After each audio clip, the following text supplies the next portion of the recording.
Best in swimsuit ba? Tsaka best in long gown ang performance ni Atisa Manalo during the preliminary competition ng Miss Universe.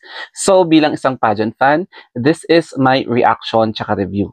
Start na natin ang aking reaction and review sa swimsuit performance ni Atisa Manalo sa Miss Universe sa preliminary competition.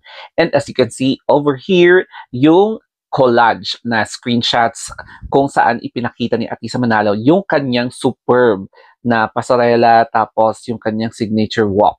So upon entering the stage and kinakaharap na niya ang entablado, pinakita niya sa atin yung kanyang signature na pose, yung alam mo yung paghampas-hampas sa likod tapos may pa-side na parang ganon.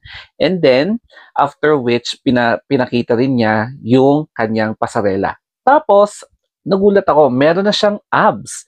So wow, ang galing niya. Tapos nag-tone down talaga yung katawan niya, no? And umuusing talaga yung confidence niya, the energy na complementing her sweet vibe. So, hindi pang bolster yung eksena niya, kundi parang ang soft, but then palaban yung eksena niya sa swimsuit. And then she ended her swimsuit performance with another signature pose na yung pa-side na pose, and then nag-smiles siya, tapos nag-glow talaga yung skin niya. Kaya sigurado ako, hindi lang best in swimsuit ang i-vote natin, kundi best skin. Pero nagulat ako sa lumabas na naman na pictures na ito na tila parang si Atisa Manalo na nag-acrobat na naman na naka-split, meron nagka-tumbling, tapos nagka-sidekick siya, tapos kung ano-ano na lang, no? And I believe mga AI generated ito na Atisa acrobatic, mga ganyan. So, ganyan yung mga lumalabas.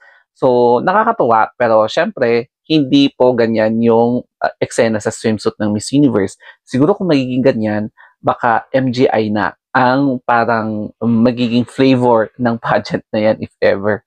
As for my review sa gown ni Atisa, grabe, no? I was blown away. As in, wow, mapapawaw ka talaga.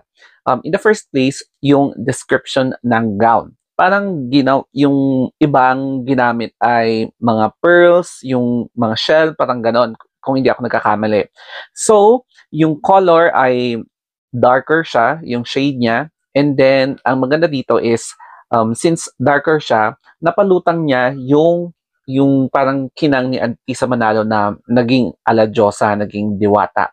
Tapos, ang galing ng pagkakagawa ng gown, as in, no, na wherein, ibang-iba siya sa mga sinuot ng ibang kandidata, wherein nagsuot sila ng red, yung nagsuot sila ng gold,